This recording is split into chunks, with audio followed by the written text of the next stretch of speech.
Masaa kadhaa aliyopita mwanamuziki wa nyimbo za injili kutoka hapa Kenya anayejulikana kama Ringtone Alex Apoko aliwapasha Bahati na Willy Paul kupitia kurasa zake za kijamii. Na kulingana na Ringtone anadai kwamba Bahati na Willy Paul wamelipwa ili waweze kueneza ushoga hapa Kenya. Na hii ni baada ya Bahati na Willy Paul kuweka picha fulani pale ambazo unaona ni picha zimekuwa photoshopped kiplani. Na mwanamuziki wa kwanza kuweka hizo picha ni Bahati pale ambapo aliweka picha ya kwanza kupitia ukurasa wake wa kijamii wa Instagram. Na hii ni picha ambapo unamuona Willy Paul kichwa chake kimewekelewa kwa kichwa cha mwanadada fulani ambaye alikuwa mpigwa picha na Bahati. Na alafu pale unamuona ni kama Willy Paul amekuwa mwanadada hivi na amekumbatiwa na Bahati. Na Bahati akacaption hiyo picha akisema hivi, mwenye amefanya hivi ni sawa tu. My sister Williams is not happy. Hapa ni kama akijaribu kuongelea kuhusu William ambaye ni Willy Paul hajafurahishwa na hiyo Photoshop.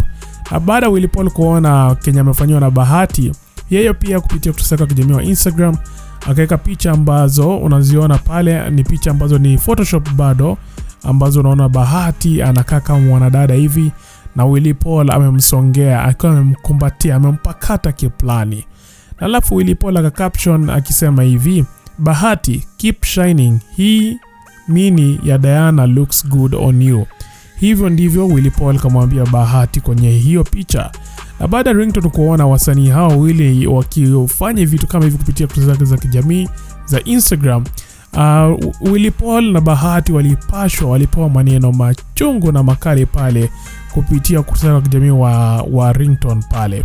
Na Ringtone aliwaambia hivi Bahati, money has been poured to promote gayism. Bahati and Willy Paul, who within you is the husband and who is the wife.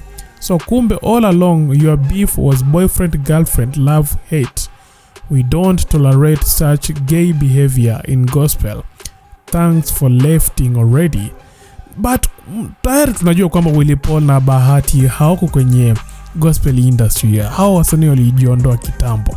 Sasa unasikia hapa Ringtone anasema kwamba we don't tolerate such behavior in gospel, as if Bahati na Willy Paul bado wako chini ya nyimbo za injili.